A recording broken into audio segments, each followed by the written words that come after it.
En 3 jours, de nouveaux Sherman arrivèrent de l'arrière. En une semaine, la force opérationnelle du combat commande a été sans doute supérieure à celle du début. Patton ne battait pas le tweet uniquement par la tactique. Il le battait par une chaîne logistique s'étendant à travers l'Atlantique jusqu'aux ports anglais, usines du Michigan, New Jersey, Ohio, mines de Pennsylvanie et raffineries du Texas. Lutwitz avait forgé un marteau parfait, mais la force qui produisait ces marteaux était à 5000 km. La 13e Panzer Brigade de se désengager et de battre en retraite. La grande contre-attaque avait échoué. Le bilan final fut brutal. La brigade entra avec 58 Panthers neufs. À la fin de la semaine, les archives allemandes n'en recensaient que 8 opérationnels. L'unité avait pratiquement cessé d'exister comme force combattante. En face, le combat commanda américain déclara environ 25 pertes en chars et chasseurs de chars, remplacés en quelques jours.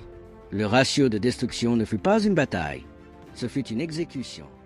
Un soutien d'infanterie, immobilisé par manque de carburant et surpassé par des essaims de véhicules plus légers opérant avec une coordination et une logistique supérieure. Les Allemands avaient construit des chevaliers en armure brillante.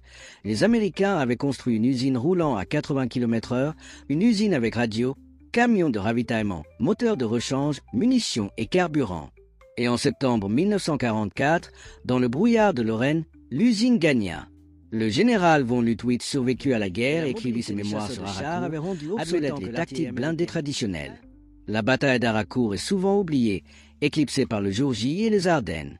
Elle n'a pas l'ampleur dramatique de ces opérations, mais elle est peut-être la plus importante pour comprendre pourquoi l'Allemagne perdit.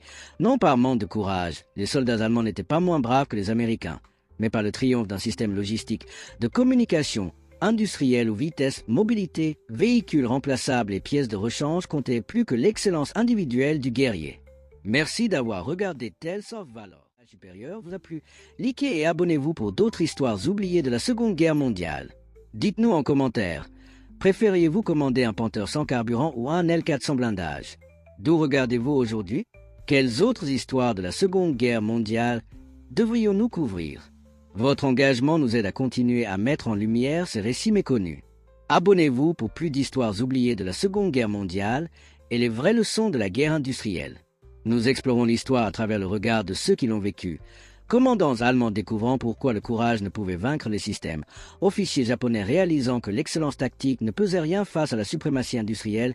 Soldats américains comprenant que les guerres se gagnent dans les usines, pas sur les champs de bataille. Gardez l'histoire vivante. À la prochaine.